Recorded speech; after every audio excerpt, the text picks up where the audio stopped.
આપનું નામ, કઈ રીતની સ્થિતિ હતી કાલે? મારું નામ સુરેશભાઈ ધરમસિંહભાઈ વાઘેલા, હું જહાંગીરપુરામાં રહું છું. હાલ અત્યારે મેં જહાંગીરપુરામાં ઇજારદાર બગીચો રાખેલો. બગીચાનું રખાણ છે મારે 12 લાખનું.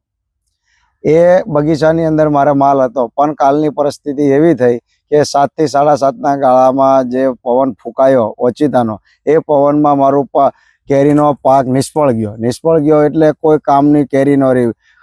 કેરી ન રહી એટલે ઝાડ ઉપર, બગીચા ઉપર એક માલ તમને જોવા ન મળે. અને અમે જે ખેડૂતને, માલિકને રજૂઆત કરી કે તમે શેઠ અમારા જરા જોવો, તો ખેડૂત એવું બોલે કે આ તો કુદરતી છે, આમાં અમે કાંઈ ન કહી શકીએ. અમારા પૈસા તમામ અમે જે પણ કિંમત કીધી હોય એ બધી કિંમત અમે ચૂકવી દીધેલી છે.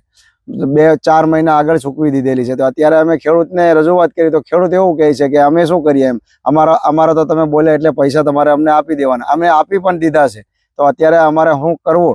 અત્યારે અમે જીવ બચાવીને કાલની પરિસ્થિતિ એવી હતી, સાંજે 7 થી 7:30ના ગાળામાં માણસની તો પરિસ્થિતિ એટલી ગંભીર હતી, પણ ઉપર ઝાડની ઉપર માલ પણ તમને જોવા ન મળે, એટલી ગંભીર પરિસ્થિતિ હતી. તો એટલું અમે ખેડૂતને રજૂઆત કરીએ અને સરકારશ્રીને રજૂઆત કરીએ કે યોગ્યમાં અમારો પાક નિષ્ફળ ગયો તો અમને તમે સહાય કરો.